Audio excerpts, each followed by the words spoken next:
আজকে আমি বানাবো ফ্রুট বাসন্তী পোলাও। এর জন্য নিয়েছি সম্বার দেওয়ার জন্য গোলমরিচ, লবঙ্গ, দারচিনি, এলাচ, একটা শুকনো লঙ্কা, গোটাটা ছাড়াইনি, এটা এরকমই দিয়ে দেব। তেজপাতা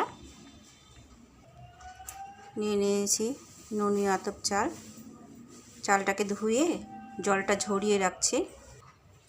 ফ্রুট বাসন্তী পোলাও, তার জন্য নিয়েছি বিভিন্ন ধরনের ফ্রুট, সঙ্গে ড্রাই ফ্রুটও নেওয়া হয়েছে।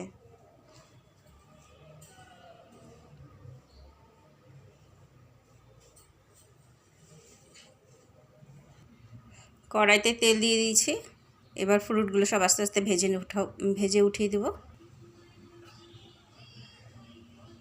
তেলের মধ্যে ঘি দিয়ে দিব,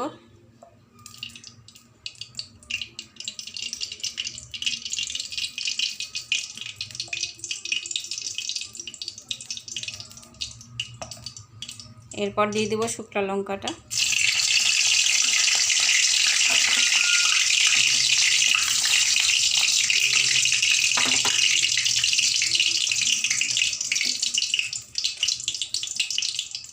এরপর দিয়ে দেব এলাচ, দারচিনি, এগুলো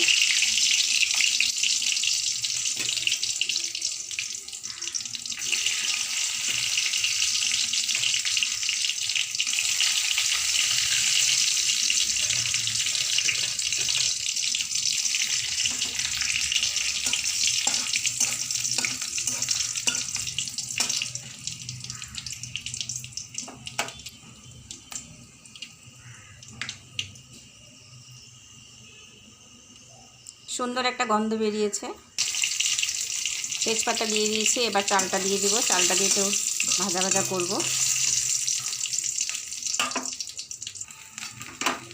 এরপর চালটা দিয়ে দিব, এবার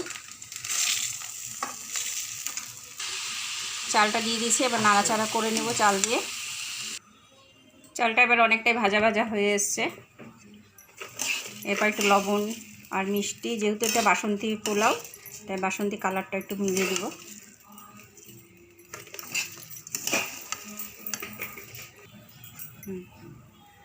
এবার কালারটা মিলিয়ে দেব। কালারটা দেওয়ার পরে একটু নাড়াচাড়া করে ভালো করে মিলিয়ে নিই।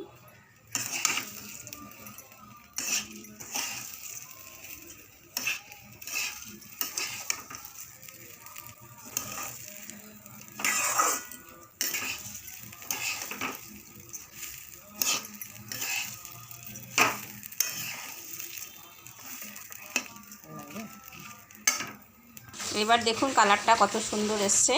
চিনি দেওয়ার পরে আরও কালারটা খুলছে। এবার ভেজে রাখা ড্রাই ফ্রুটগুলো দিয়ে দিব।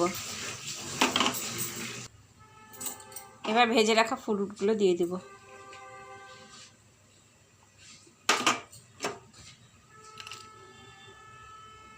এগুলো দিয়ে একটু নাড়াচাড়া করব।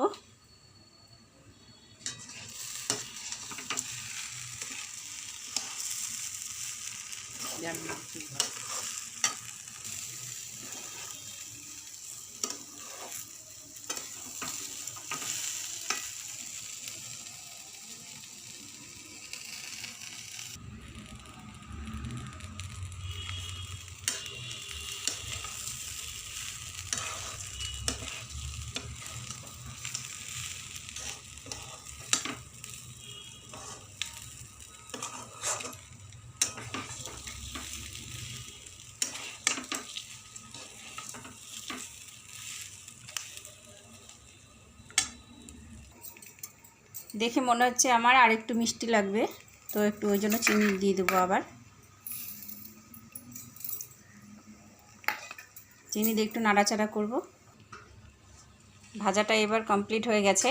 এবার জল দিয়ে দেবো মাপ মতো, জল দিয়ে ঢেকে দেবো। ব্যাস রেডি ফ্রুট পোলাও। এবার জল দিয়ে দেবো।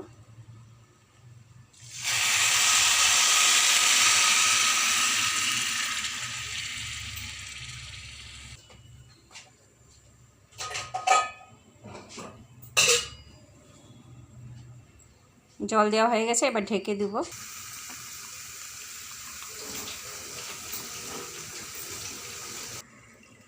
এই যে রেডি হয়ে গেছে বাসন্তী পোলাও। এই দেখুন, বেড়ে নেব থালাতে।